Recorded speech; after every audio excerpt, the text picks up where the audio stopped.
Good afternoon, and thank you for joining us today. I am Sherry Perkins, Senior Vice President of Wealth Management at Citadel Credit Union. This is part 2 of our 3-part webinar series on retirement planning, which will be presented today by Jared Stanley.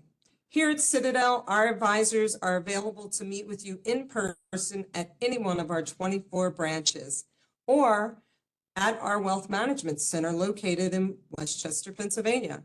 We also offer virtual appointments. Today's topic, building a comfortable lifestyle for tomorrow. Jared Stanley will be presenting this topic. Jared is a fully FINRA licensed CFS advisor with over 13 years of experience of helping investors with their financial needs. He's been with Citadel since 2017. Prior to that, he was also with Vanguard. He's a graduate from Penn State University and married with 2 children with a 3rd on the way. So I'm excited to have Jared speak with you today.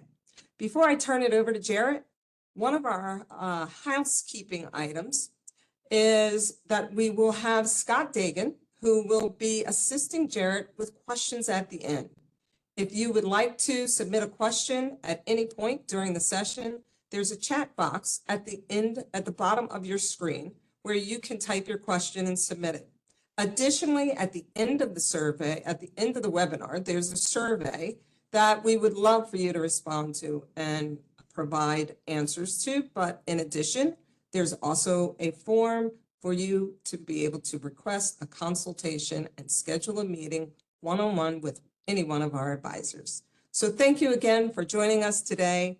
And Jared, I'm going to turn it over to you and you can take it from here. Thank you. Thanks, Sherry. And I also want to thank Scott and Donna and everybody else involved as I pull up the PowerPoint slide here. Thanks everyone for joining us today. Again, this is the second of 3 presentations we're doing focused on retirement. And we've had really good participation so far, but we have a lot of content to cover today, so I am going to kind of jump right into it. And again, this presentation is centered around retirement, and we're going to cover some of the challenges that we face as we prepare for retirement. We're going to talk about, the urgency to get started and develop a plan, as well as different products and strategies we can implement to lead to a more successful retirement. And obviously also the importance of maintaining a plan as you go to ensure a smooth, successful transition into retirement. So a little bit of disclaimer here. So as it relates to retirement, when you kind of peek into the future and picture what retirement will look like, do you feel like you have the resources available to make it happen? Many of us look forward to pursuing hobbies and traveling, while others might envision an opportunity to go back to school, start a new career or business, or simply spend more time with friends and family. We have good reasons to see retirement in a positive light. After all, Americans are living longer than ever before, and retirement could make up a full third of our lives. So of course, this means that our retirement assets will have to do more for us over a longer period of time.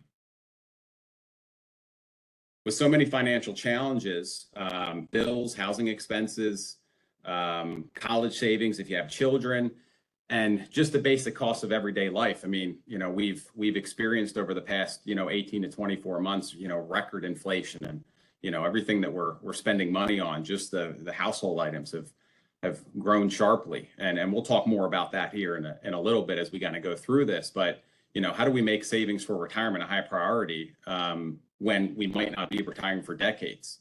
And again, with the current stress levels of all of these bills, all these loans, and again, inflation, a lot of times we can put preparing for retirement and setting money aside in the background. And we really need to make it a priority not to do that. So the key is to understand why you need to plan so far ahead and then learn about how to balance today's challenges with tomorrow's goals. Your presence here today is an important first step to the pursuit of a comfortable retirement. Together, we'll explore the whys and the hows and look at actions you can take both today and in the future. So there's a couple keys that we're gonna focus in on today: evaluate your needs and set a goal, develop a strategy, and protect your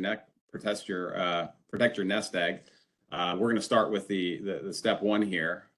So first, we need to evaluate your retirement income needs, and outlining and figuring your income sources are going to be in retirement is very important. You know, when I sit down with prospects and clients here in my office, one of the first things we focus on, maybe more importantly than the assets, is the income sources. It outlines the factors that will influence your personal situation, as well as taking a quick look at some of the income resources that may be available. Social Security being one of the big ones. We're going to get to Social Security. We're going to cover that. There's important decisions and factors that relate to Social Security that we'll spend some time on a little bit later. Next, we'll look at the hows, which represent the bulk of our conversation today. How do you develop a strategy to pursue the retirement savings goals? We'll walk through several retirement savings tools and then explore the process of building a retirement investment portfolio.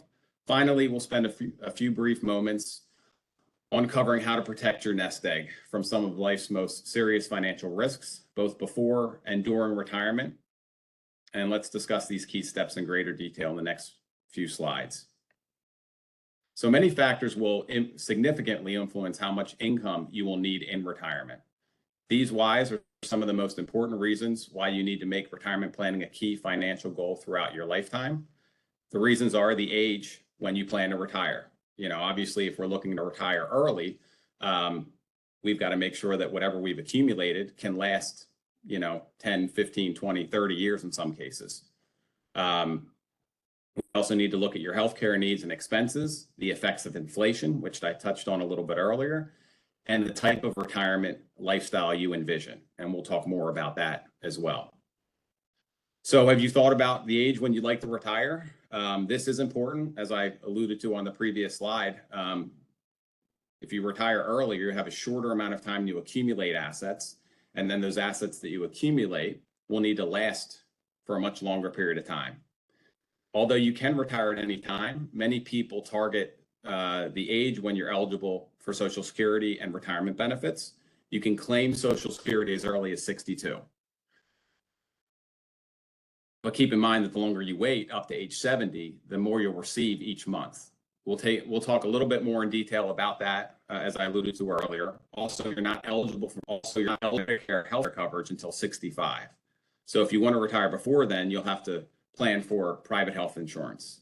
And I would say, in my experience, most of the people I meet with are more concerned about reaching 65 and not paying out of pocket for private medical insurance. Obviously, Social Security is a big part of that decision as to when to retire.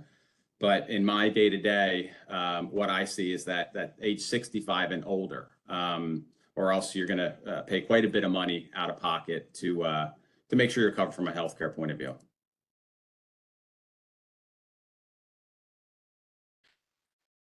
Now, we don't always control when we're going to retire. A recent survey found that ages when workers expect to retire were later than the actual ages when retirees left the workforce, which this slide outlines. In fact, the vast majority of retirees said they retired prior to age 65 for some reasons beyond their control.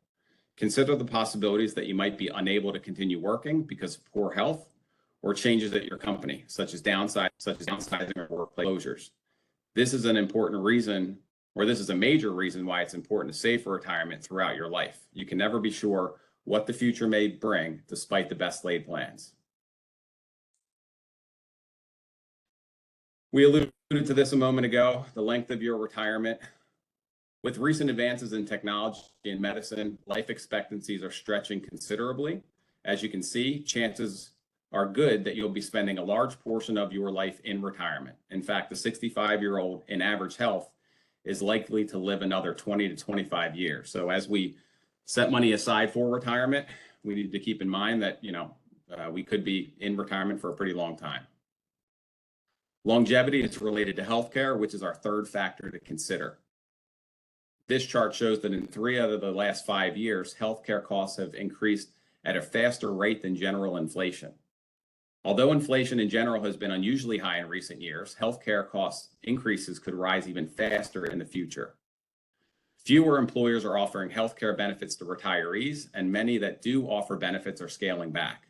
Similar to pensions, where they're kind of going away, we're also seeing these retiree healthcare benefits go away as well. So it's few and far between that I find somebody that's getting some sort of healthcare benefit from a prior employer in retirement. Medicare, if Medicare benefits remain at current levels, it's estimated that a 65-year-old couple who retired in 2021 live an average life expectancy and have prescription drug expenses might need nearly $300,000 just to pay their health expenses in retirement. Under the circumstances, it's little wonder that paying for medical expenses has become one of the biggest worries that many retirees face, and one of the most important reasons to plan ahead. And that correlates to what I said earlier. You know, when I sit down for these planning conversations, healthcare expenses and healthcare costs tend to be some of the biggest concerns that I see from people approaching retirement. Inflation is another important fact that we need to consider. You know, I talked about it earlier. We are experiencing very high inflation and persistent inflation, and we need to be aware that, you know, as we move forward into retirement, that we continue to invest and keep those assets invested. What I see in my day-to-day meetings, especially with retirees, is they kind of view retirement as the finish line when it comes to their investments. You know, they've made it to retirement. Now we're going to, you know, go to ultra conservative investment products and just make sure we keep what we have. And in this interest rate environment, it's a little bit high right now due to inflation, but in a normal interest rate environment, it's really difficult to be ultra safe and continue to combat inflation and keep pace with inflation. So what this chart is showing you here is that, you know, over a 20-year period, some of the things that we buy on a daily basis are going to increase significantly. And we just need to make sure we're aware of that and not to get too conservative and too risk averse too quickly.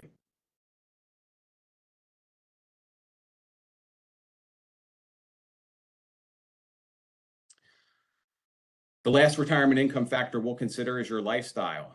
Unlike several other factors, this one is largely under your control. For example, you may plan to travel extensively, maintain a membership at the local country club, or you may simply want to spend time reading and playing board games with your grandchildren. Depending on your specific goals, you may need anywhere from 70% to 100% of your pre-retirement income to live comfortably in retirement. So that needs to be a big part of the planning process as well, very early on, is trying to identify the type of lifestyle that you're going to live. Are you going to spend a lot of time traveling? If so, we need to make sure we set aside money for that. If you're going to stay home, take care of the grandchildren, you know, take part in local, you know, and hobbies that don't cost a ton of money, then, you know, account for that as well. So we talked about Social Security before. We're going to jump into it a little bit more now. But now you have some idea of the factors that could affect your retirement savings and income needs. The next question becomes, what resources will you have available? The primary sources of retirement income are Social Security, continued employment earnings, and personal savings and investments, including both tax deferred and taxable vehicles, which we're going to dive into as well in more detail. Some retirees are still fortunate enough to have a traditional pension plan, also known as a defined benefit plan, but these benefits are gradually becoming a relic of the past. Just like healthcare benefits for retirees, like I mentioned earlier, I'm seeing fewer and fewer pensions. In the private sector, they've been replaced by employer-sponsored retirement plans such as 401ks, which generally require that you, the plan participant or the employee, be responsible for your own retirement and savings decisions.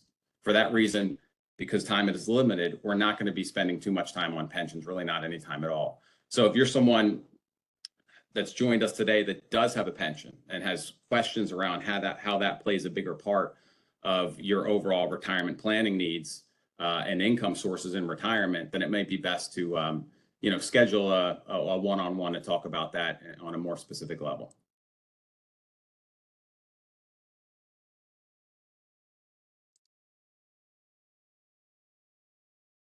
So we're going to spend a little bit more time on Social Security here. It's a big part of really everyone's retirement for the most part, at least the people that I see.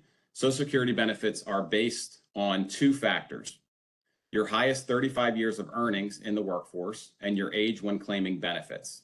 If you retire at your full retirement age, 66 or 67, depending on your birth year, you will receive your full Social Security benefit. However, if you choose to retire as early as 62, you'll receive a reduced benefit by as much as 25% to 30% less than your full retirement benefit. If you retire later, which you can retire up to as late as age 70, you'll receive a larger benefit that amounts to 24 to 32% more than the full benefit amount. Social Security currently replaces about 40% of pre-retirement income on average.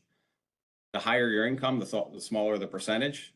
The estimated average monthly benefit for Social Security of all retired workers in 2023 is just over $1,800. So it's not a lot. You know, we really need to be aware of what we're going to get in retirement via Social Security and when we're going to take it. And that's another big part of our planning discussions as we kind of map out your retirement is when do we take Social Security? How do we maximize what we get from Social Security?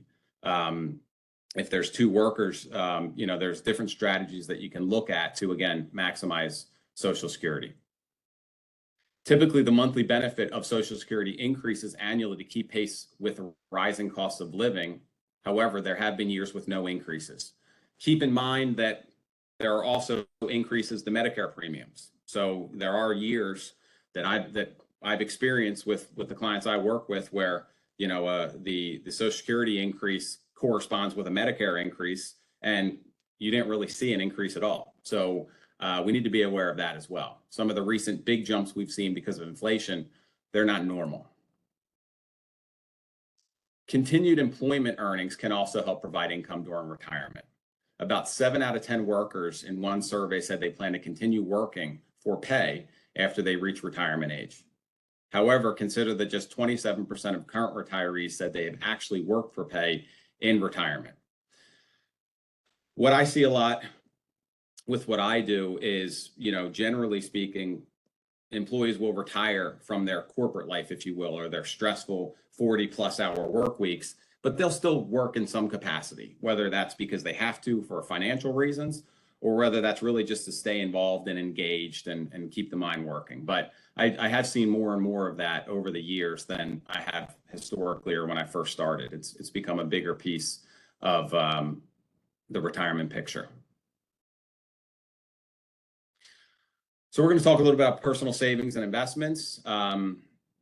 They will make up the bulk of retirement income for many of today's workers. Again, with not having pension incomes anymore for the most part, we are savings on our own, and those are going to be what makes up most of our retirement income.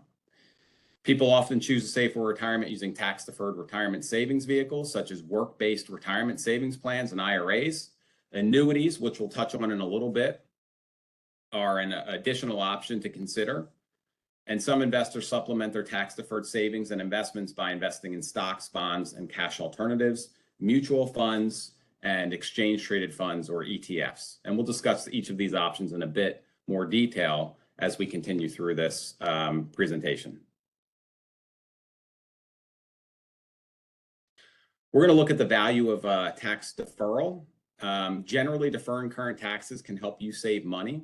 That's why so many people choose to contribute to work-based retirement plans, as well as traditional IRAs. When you contribute funds to a tax-deferred account, you pay no current taxes on the contributions or any earnings until you withdraw the funds. Generally, you'll be withdrawing those in retirement, ideally when your tax bracket is a little bit lower. This may allow your savings to accumulate faster over time because you have full contribution working for you. Let's assume you have $20,000 to invest and you put $10,000 into a taxable account that earns 6% annual rate of return, and you use a portion of those returns to pay for taxes attributed to the account's earnings.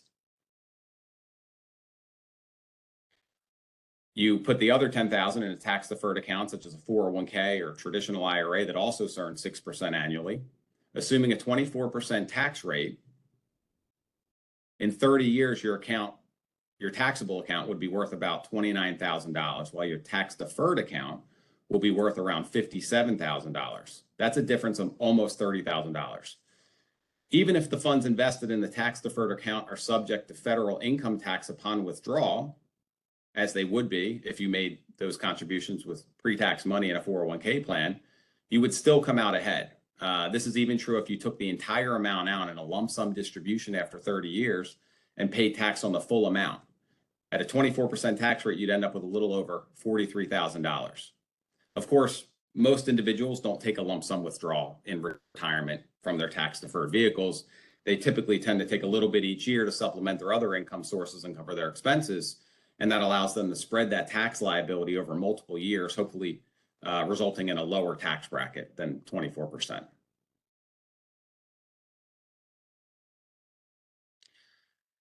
Now that we reviewed several of the reasons why it's important to plan ahead for retirement and briefly reviewed some of the key resources that may be at your disposal, it's time to estimate the amount of money that you may need to save to pursue your retirement goals. Just 46% of U.S. workers have tried to calculate how much money they will need to live comfortably in retirement. Yet this is the first step in putting together a well thought out retirement strategy. In our meetings that we have here at the office, again, and I touched on this a little bit earlier, the first meeting is just data gathering. We're just trying to get as much information as possible and really, write down a list of what we're spending and having a real honest conversation about that.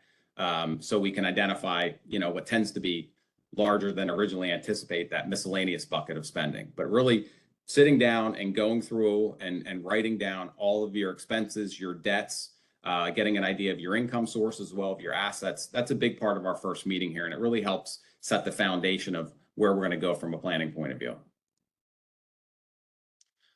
Once you have set a retirement savings goal, the second key is to develop a strategy to pursue it. That involves understanding a variety of available tools and putting together an investment portfolio appropriate for you and your family's specific needs and circumstances. First, we'll look at a few common tax-deferred tools, and then we'll discuss some taxable investment options. We'll conclude this section by getting into the investment portfolio details. So going back to work-based retirement plans such as 401ks and 403bs, which offer a number of benefits. First, you generally contribute a percentage of your salary using pre-tax funds, and you don't have to pay taxes on contributions or any earnings until you withdraw the money, which again, generally occurs in retirement when maybe you have a lower tax bracket. As we discussed, this can greatly enhance the growth potential of the investment by allowing each year's savings to build on the pre-tax accumulation of prior years. In addition, making pre-tax contributions may help lower your current income tax liability and may enable you to contribute a little bit more each month. Employers may offer a match, which would be a percentage of your contributions with additional funds. This is essentially extra money provided by your employer to you to help with your saving strategy. It's usually a good idea to save at least enough to qualify for the full employer match, if one is offered. Defined contribution plans are subject to federal contribution limits. They change a lot, year to year. In 2023, workers may contribute up to $22,500 to a 401k or 403b plan. And workers who are age 50 or older may have an additional $7,500 thanks to a special catch-up contribution. You should also remember that distributions from work-based retirement plans are taxed as ordinary income. Withdrawals prior to taking the 59.5 withdrawals per month may be subject to an additional 10% penalty unless an exception applies. And generally, required minimum distributions, also known as RMDs, from tax-deferred plans must begin the year in which you reach age 73, which is also a recent change. It was for a really long time, age 70 and a half, and then it was bumped up to 72, and now it's age 73. But you can wait until April 1st of the following year to take your first distribution. However, if you do that, you'll have to take 2 distributions that year, which could increase your overall tax bracket. Your work-based plans may also allow you to make Roth contributions. Roth contributions are made with after-tax dollars, so you don't get an immediate tax savings the way you do with pre-tax contributions. On the other hand, if you meet certain conditions, the earnings in your Roth account will be entirely free of federal income tax. Any distribution that represents a return of your own contribution is always tax-free.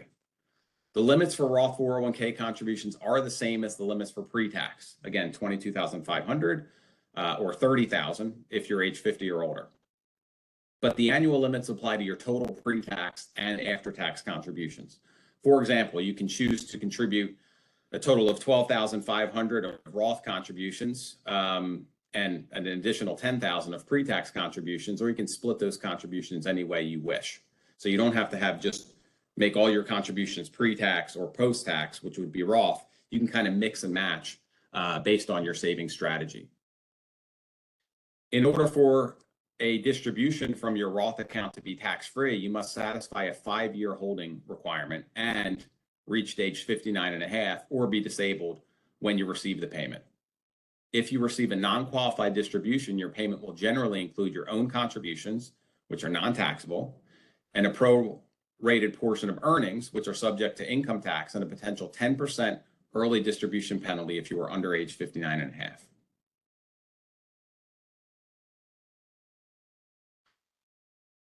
IRAs are another popular way to save for retirement on a tax-deferred basis. IRA stands for an individual retirement account. There's a lot of similarities between that and a 401k or a 403b.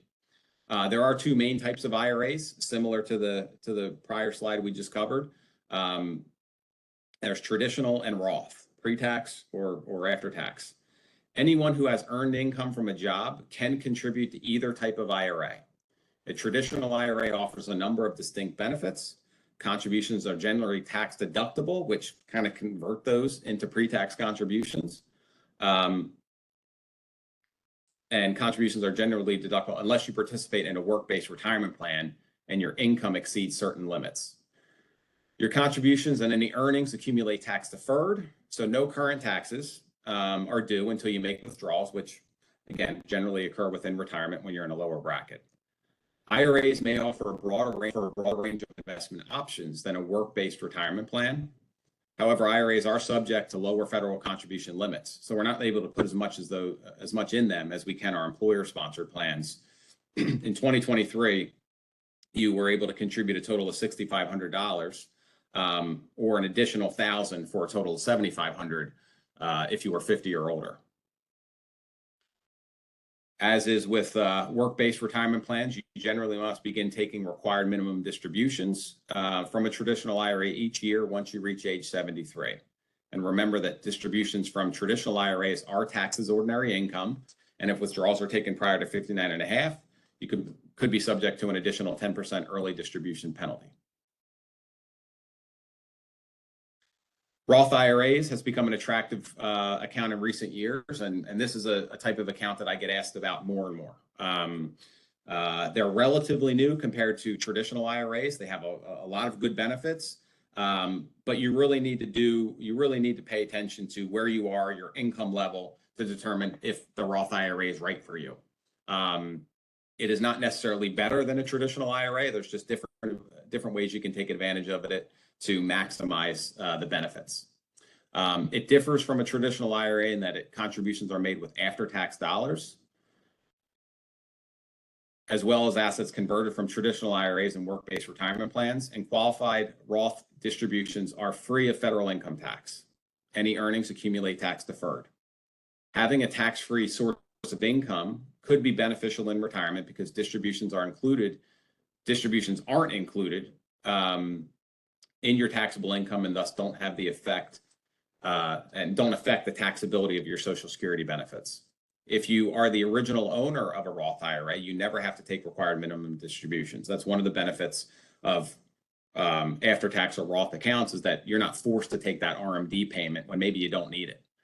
Beneficiaries who inherit Roth IRAs are subject to different rules, but withdrawals are tax-free or free from federal income tax. Roth IRAs are subject to the same contribution limits as traditional IRAs, $6,500 or an additional $1,000 or $7,500 if you're 50 and older. But those contributions are combined. And what I mean by that is you can contribute both to a traditional IRA and a Roth IRA as long as you don't collectively meet those limits. Or you can just choose one or the other and put all of your money in there. To qualify for the tax-free and penalty-free withdrawal of earnings and assets converted to a Roth IRA distributions must meet the 5-year holding period requirement and take place after age 59 and a half, or they need to result from the original owner's death, disability, or a qualifying first-time home purchase at 10,000 lifetime maximum. We're going to talk a little bit about annuities there. There's a lot of different types of annuities out there. And again, they are not a single solution. They can be part of a more holistic solution, but annuities do offer another tax-deferred way to accumulate funds for retirement, yet they don't have some of the restrictions associated with IRAs and employer-sponsored retirement plans. An annuity is a contract between you and an insurance company. In return for payments, the company agrees to pay you a regular income for a set number of years, or for the length of your retirement, or as long as you live in a lot of cases. Contributions to annuities are made through after-tax dollars, but any earnings accumulate on a tax-deferred basis. Unlike IRAs and work-based retirement plans, annuities are not subject to federal contribution limits, so they can be funded with a lump sum from an inheritance or the sale of a home or business. In addition, annuity owners are not required to take mandatory distributions due to age. Finally, some types of annuities offer guaranteed returns and lifetime payments for an additional cost, and in some cases, annuities can be very costly, which could significantly enhance your income in retirement. Generally, annuities have a mortality and expense charge, they have account fees, they have investment management fees, administrative fees. So we need to be aware of the fees that we may encounter depending on the type of annuity that we purchase. Those are something that we should be very familiar with before going into a contract like that. The earnings portion of annuity withdrawals is taxed as ordinary income, and withdrawals prior to 59 and a half, like other withdrawals that we've discussed earlier, could be subject to a 10% early withdrawal penalty. Surrender charges may also apply during the contract's early years. The guarantee of fixed annuity contracts are contingent on the financial strength and claims-paying ability of the issuing insurance company. Annuities are not guaranteed by the FDIC or any other government agency. They are not deposits, nor are they guaranteed or endorsed by any bank or savings association. So understanding the terms of the annuity is very important before we go that route, but could be a nice piece of the overall of your overall retirement plan.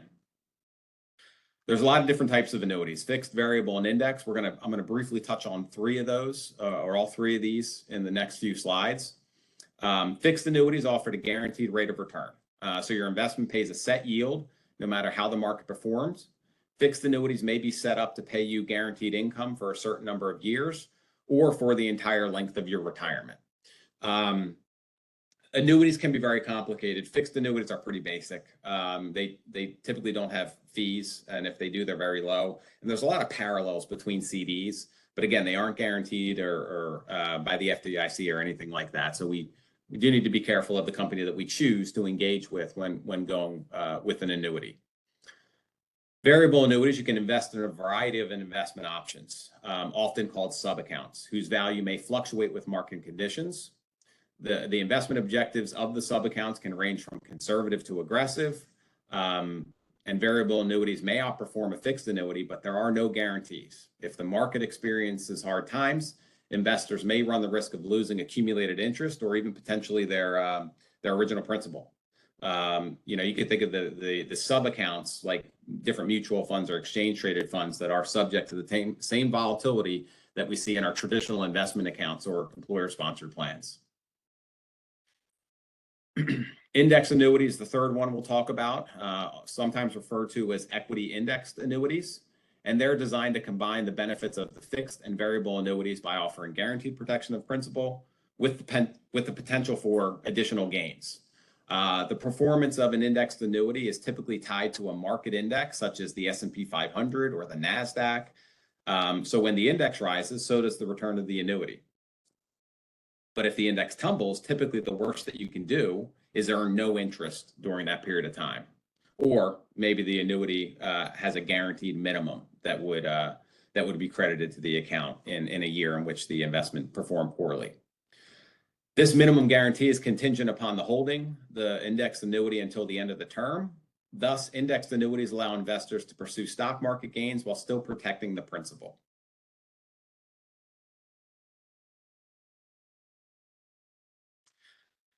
Moving on to taxable investments. They most commonly take three forms: stocks, bonds, and cash alternatives. With mutual funds and exchange traded funds, or ETFs, investors can purchase a combination of securities that may include stocks, bonds, and cash. Mutual funds and ETFs are portfolios of securities assembled by their investment company. Their underlying investments are typically selected to track a particular index, asset class, or sector, or they may follow a specific investment strategy. Because these funds can hold dozens or hundreds of securities, they could provide greater diversification at a lower cost than you might be able to obtain investing in individual stocks and bonds. Diversification does not guarantee a profit or help protect against loss. It is a method used to mitigate risk. In spite of their similarities, there are differences between mutual funds and ETFs. You can invest in mutual funds through investment companies and employer-sponsored retirement plans, and mutual shares are typically purchased to and redeemed directly with the investment company that issues them. The price is determined by the net asset value at the end of the trading day. So mutual funds are valued at the end of each trading day. You know, whether you buy them at 9 o'clock in the morning or 3:30 in the afternoon, you really don't know that price until the underlying assets have been valued at the end of each trading day. By contrast, ETFs can be bought and sold throughout the trading day like individual stocks. You typically pay a brokerage commission when buying or selling ETFs, and the price at which an ETF trades on an exchange is generally a close approximation to the market value of the underlying securities, but supply and demand may cause the ETF shares to trade at a premium or a discount. However, the ability to buy or sell ETF shares quickly during market hours could encourage investors to trade ETFs more often than might be necessary, or to make emotional trading decisions during bouts of market volatility. ETFs are not widely available to investors who participate in employer-sponsored retirement plans. Those plans generally look at mutual funds. The return and principal value of mutual fund and ETF shares fluctuate with changes in market conditions. Shares, when sold, may be worth more or less than their original cost. You should be aware that mutual funds and ETFs are generally subject to the same risks as the underlying securities in which they invest in. For example, bond funds are subject to the same interest rate, inflation, and credit risk associated with the underlying bonds in the fund. And as interest rates rise, bonds typically fall, which can adversely affect the bond fund's performance.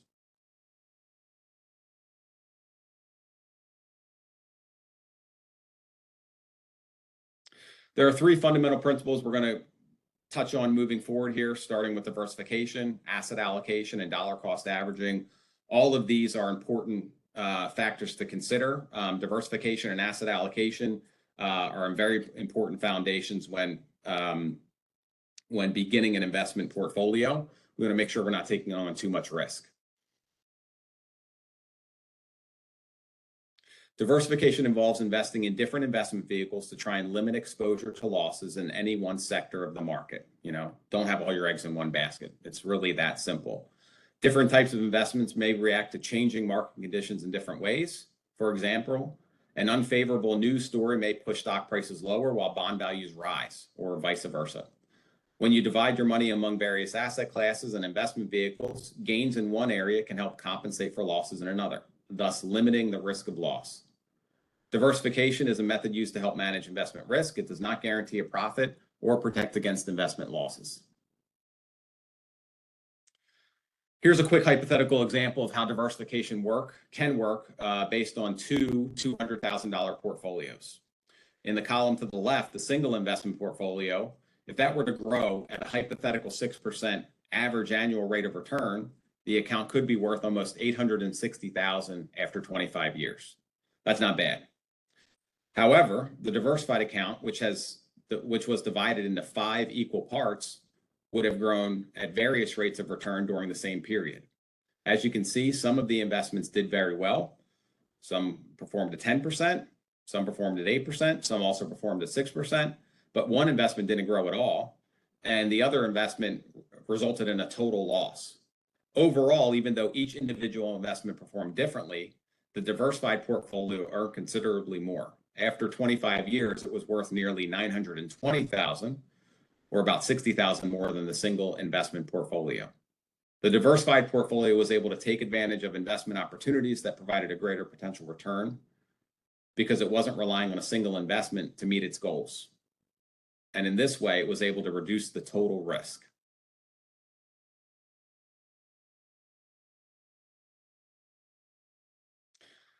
The second fundamental investment strategy is asset allocation. And this is a term you've probably heard a million times. It's very much a part of the overall discussion when it comes to financial planning and asset management.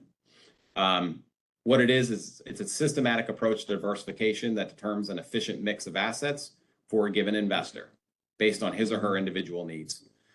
Asset allocation involves strategically dividing a portfolio into different asset classes, typically stocks, bonds, cash, precious metals, and mining. There's a number of different asset classes out there to seek the highest potential return within a designated level of risk. It utilizes sophisticated statistical analysis to determine how different asset classes perform in relation to one another, and its goal is to achieve an appropriate balance of security and growth potential. Asset allocation is a method used to help manage investment risk. It does not guarantee a profit or protect against investment losses in declining markets. Investments seeking the potential for higher rates of return generally carry a higher degree of risk.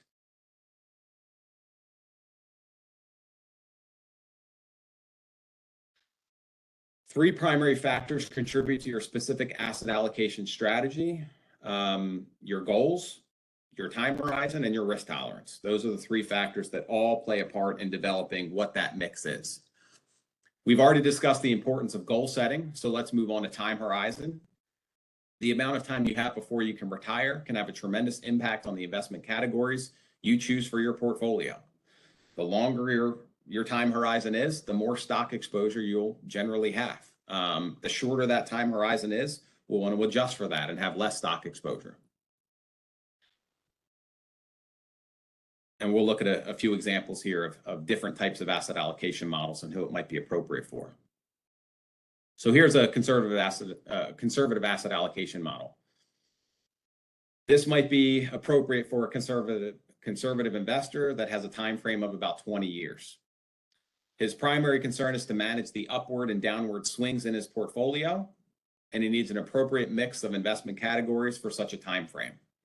An appropriate portfolio for a conservative investor might look like this, which results in about 50% in bonds, 30% in stock, and 20% in cash alternatives. These investment categories would be somewhat volatile over the years, but because this investor has a fairly long time frame, the mix of investments could give him an adequate potential return for the risk he is willing to take. During the best year over this time period, 2003 through 2022, this portfolio would have earned 21.17%. During the worst year, it would have lost 16%. The average annual return was about 6.23%. Okay, so the best year, 21, the worst year, 16, averaging 6.23% for a conservative model like this. This allocation might be more appropriate for an aggressive investor who is willing to take on more risk and accept more volatility in exchange for higher growth potential. She has the same 20-year time horizon, but because she is more comfortable with risk, her investment allocation looks different, even though the time frame is the same. An appropriate investment risk for an aggressive investor might only consist of 5% cash, 20% bonds, and 75% in stocks. Over that same 20-year period, 2003 to 2022, the best year was a 28.78% return. The worst year, we lost 30% with an average annual return of 8.79%. Because aggressive investments are generally more volatile, they have the potential to produce higher returns and lower lows than their conservative counterparts with accompanying risk. However, investors who are willing to wade through the market's ups and downs may also achieve higher average annual returns, as seen in this slide here, at 8.79%. The final factor is your risk tolerance, the amount of risk you're willing to take to pursue your financial goals. It basically refers to how well you're able to withstand potential losses in your portfolio without becoming queasy or losing sleep. We don't want that. So we need to account for those things accordingly. Generally, the more potential for growth offered by an investment, the more risk it carries. Market performance over the past decade has tested many investors' risk tolerance and driven home the fact that risk tolerance is an essential consideration of a sound investment strategy. And, drawing back on my experience, it's very easy to have a high risk tolerance when things are going well. What really tests our true risk tolerance is when we go through those periods of downturns, which don't happen very often, but when they do, they tend to be very difficult and they seem to last forever, even though it might only be a few months or a year. When we're going through those downturns, we tend to make them a little bit bigger than we tend to make them where they are. But we need comfortable with our asset allocation when things are going well, and more importantly, when things are going poorly. So it's really important to focus on those three factors to come up with a really good mix of assets for you. This graph shows the volatility and historical performance of various types of investments from 1998 to 2022. It's a good reminder of why it's important to keep your time frame and risk tolerance in mind when developing a sound investment strategy. Of course, keep in mind the past performance is not a guarantee of future results. Although stocks are generally considered to be growth investments, their performance can be unpredictable. Over the past 25 years, the average annual performance of stocks has reached a high of nearly 38% and a low falling below 35%. The average return over that time period was 7.64%. Because of the characteristic volatility of stocks, most experts suggest investing in them only when you have at least 5 to 10 years before you'll need that money. We need some time to rebound in a downturn. So if you're setting aside money to purchase a house in 2 or 3 years, stocks might not be your best bet. Historically, corporate bonds have not performed as well over stocks over the same period of time, but are typically less volatile. The average annual return for corporate bonds over the same 25-year period was 4.85%. And T-bills, again, even safer than stocks and corporate bonds, but obviously a lower return at 1.71% average annual return over the same 25-year period. Oh, skipped ahead there a little bit.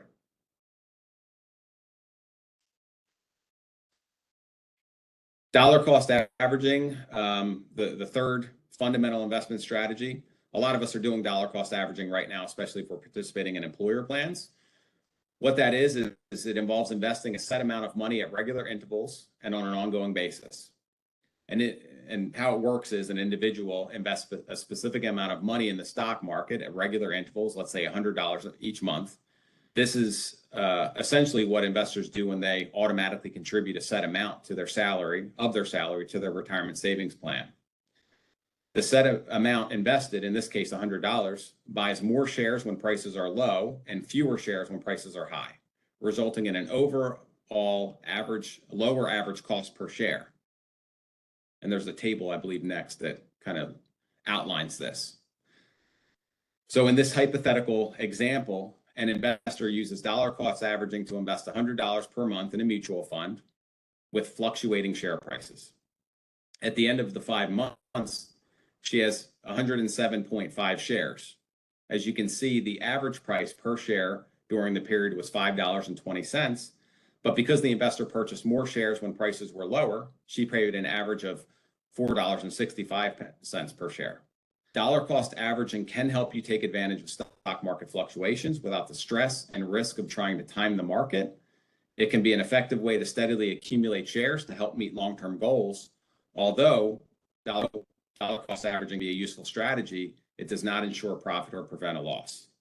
To take full advantage of the benefits of this strategy, though, you must be financially able to continue making purchases when things are not going well, buying those shares at a lower cost per share. The final key to funding and funding a comfortable retirement is to be sure you're doing everything you can to help protect your nest egg, both before and during retirement. In order to help protect your nest egg as it grows, your portfolio will need periodic reviews and maintenance. Typically, your investment mix and performance should be reviewed at least once per year. We see some people that take a more proactive approach and look at things on a quarterly basis. I would say quarterly, semi-annually, or annually should suffice. You should also review your portfolio anytime you have a major change that might affect your objectives. For instance, when you get a promotion or a raise at work, you might want to evaluate how much you're saving each month, or you might even change the investment mix a little bit. Other situations might include a change in marital status, the birth of a child, when you change jobs, or of course, as you prepare for retirement. Over time, your portfolio's asset allocation might shift due to changes in the financial markets. In that case, it may be necessary to rebalance your portfolio back to your target. This involves selling things that are up and buying things that are down.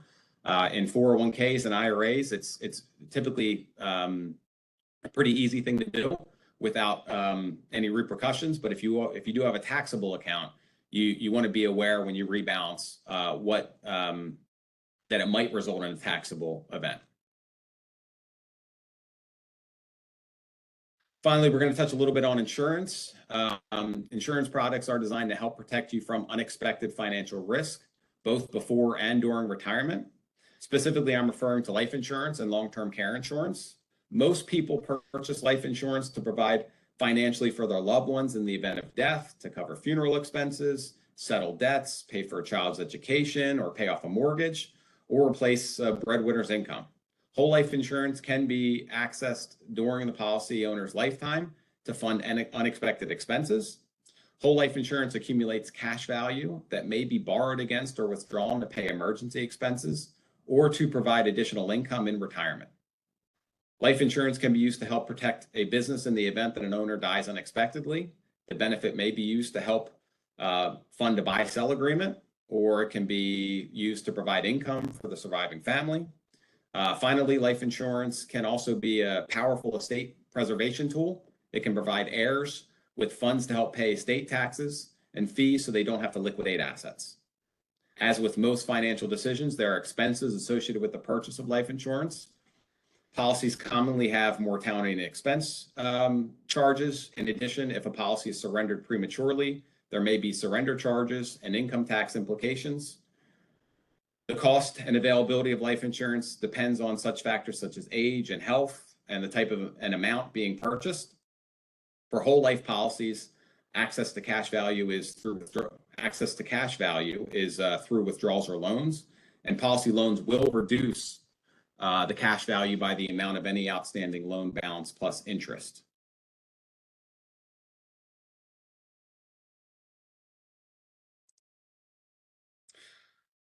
Long-term care insurance, another item that commonly comes up. There's also more hybrid long-term care, hybrid life and long-term care policies that are relatively new compared to the old school long-term care policies. They can be used to help defray the costs of long-term care. Studies show that most people will need some form of long-term care during their lifetimes. In fact, today's 65-year-olds have nearly 70% chance of needing long-term care services at some point. Consider that the national median cost for a home health aide is about $62,000 a year for 44 hours of care per week. Even more eye-opening, the national median annual cost for a private room in a nursing home is more than $108,000, and costs can vary substantially depending on where you live and the type of facility that you're looking to go into. But there are options to combat that through these hybrid policies or even the old school long-term care policies. So it's definitely a part of the conversation. But again, you need to evaluate the policies and make sure that you're aware of all the bells and whistles that come attached with those hybrid policies. So we've covered a lot of information today. I hope you come away from this session with some important information and actions that you can take right away. Ultimately, what's most important is your commitment to developing and keeping your retirement savings plan a high priority as you face the more and more immediate financial challenges that we see on a day-to-day basis. The sooner you start, the better. One of the reasons you should make saving for retirement a priority now is because time can be one of our strongest allies. Consider the hypothetical example shown here. If you invest $3,000 every year starting when you're 20 years old, at age 65, you would have accumulated almost $680,000. assuming a 6% annual growth rate and no taxes. If you wait until age 35 and invest the same amount at the same assumed rate of return, that amount would accumulate to about $254,000. And if you wait until 45 with the same annual return and no taxes, you would accumulate only about $120,000. This doesn't mean that there's no hope. Again, when you reach age 50 or older, there's those catch-up contributions that can really kind of jumpstart your saving strategy if you were a little late to the game when it comes to saving. So make sure you take advantage of that.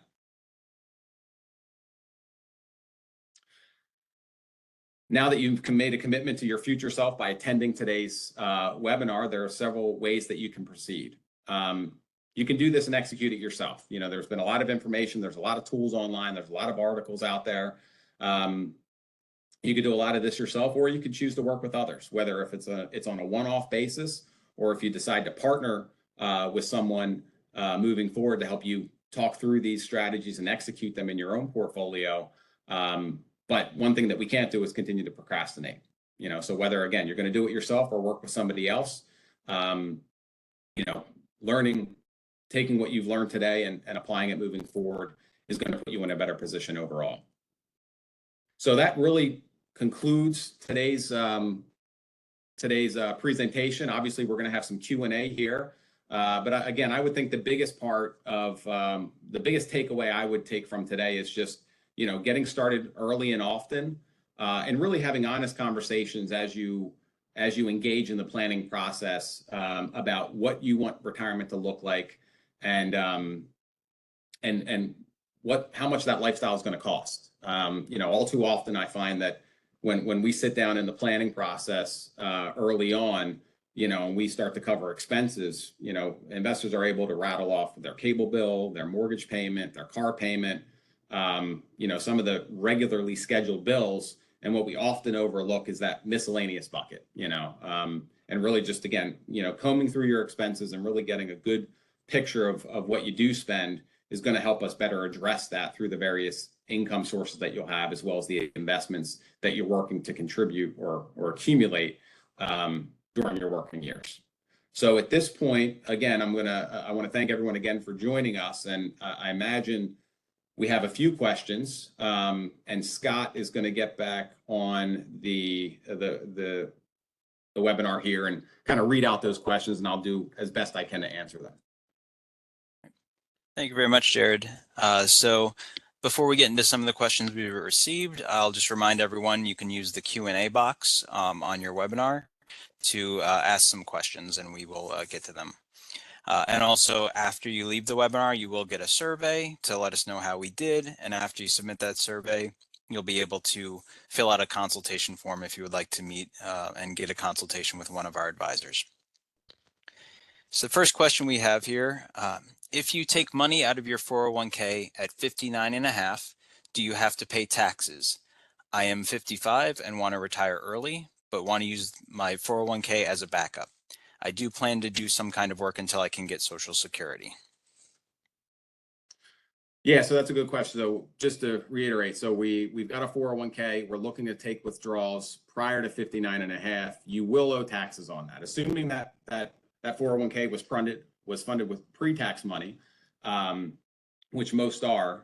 Whether you take the money out prior to 59.5 or whether you wait till 73 when your required minimum distributions are due, that money will be taxable to you as income. And in most cases, unless there's some sort of exception, taking money out of your 401k prior to 59.5 will also result in an additional 10% early withdrawal penalty, which is in addition to the income tax.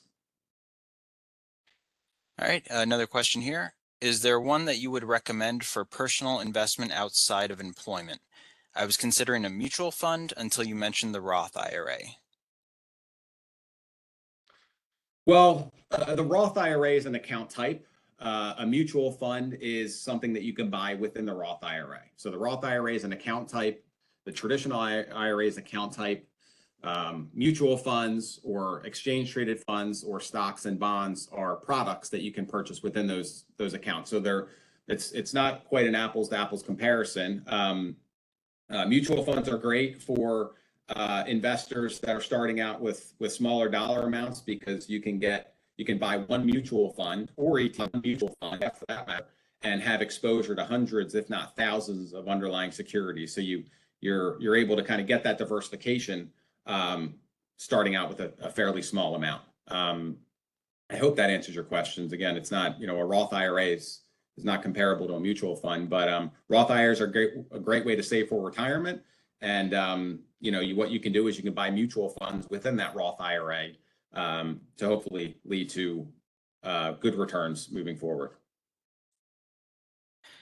All right. How much can you expect to pay for a financial advisor? So that can range pretty wildly depending on the company you're going with and the services that they might be offering. So it's really difficult to communicate what that cost is, just because, again, I've worked, like Sherry mentioned in the beginning, I'm with Citadel now, or CFS, and I've spent some time at Vanguard before. I spent some time at Morgan Stanley prior to that, and the fees range wildly. So I think what you need to do is, set up a few consultations with advisors if you think they would be beneficial, and get a clear understanding of what they charge, and maybe more importantly, what services are covered for that charge. Because again, the services can range wildly, just as wildly as the fees can. All right. Next question is, how often should I be rebalancing my portfolio? That's a good question. We don't want to do it too often. I would say, and I think I alluded to it earlier in the presentation, that, whether it's a quarterly, semi-annual, or annual rebalance, I think that's fine. I think if you're going in weekly or monthly, you're probably doing too much. And especially if you're looking at a taxable account, rebalancing can have tax consequences. So I think less is more, but we do need to make it a regular practice as we manage the portfolio moving forward. We tend to look at them quarterly. Whether or not we make adjustments is something different, but we tend to check in quarterly to see where we are from an asset allocation point and how far away we are from our target. And again, if we're far enough away, we're making adjustments. If we're only a few percentage points off, then we're typically letting things go. Can I take Social Security early and still work? You can take Social Security early and still work. But if you're taking Social Security prior to full retirement, which is indicated in the question, you need to make sure you're aware of how you're working. Because if you're taking it early and earning reportable income, Social Security will assess an extra tax or penalty if you make over a certain amount, and those amounts change from year to year. So if you're working on a part-time basis, not all that often, you should be fine. But Social Security does discourage you in the form of additional taxes to not take it early and earn over a certain amount. Once you reach age full retirement, you can make as much as you want. But if you're taking it early and still working, you just need to be careful about how much you make each year. Are the CFS advisors considered fiduciaries? So I can't speak for all of us. I have the Certified Financial Planner designation, so that requires me to act in that capacity. I would check with whichever advisor you're meeting with and ask them directly. Again, I can't speak for everyone. I know a lot of us are, but I don't know if all of us are. Can I combine a 401k, 403k, 403b, and pension account?